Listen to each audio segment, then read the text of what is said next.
Ang mabuting balita ng Panginoon ayon kay San Mateo.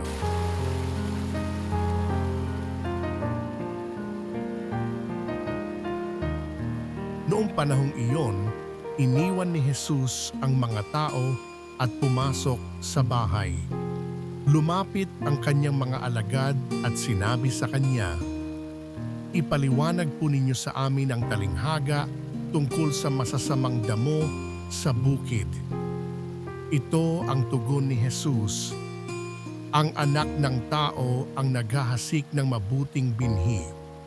Ang bukid ay ang sanlibutan. Ang mga taong pinaghaharian ng Diyos ang mabuting binhi at ang mga taong pinaghaharian ng dyablo ang masasamang damo. Ang kaaway na naghasik ng mga iyon ay walang iba kundi ang dyablo. Ang pag-aani ay ang katapusan ng daigdig at ang mga anghel ang mga tagapag-ani. Kung paanong iniipon ang mga damo at sinusunog, gayon din ang mangyayari sa katapusan ng daigdig.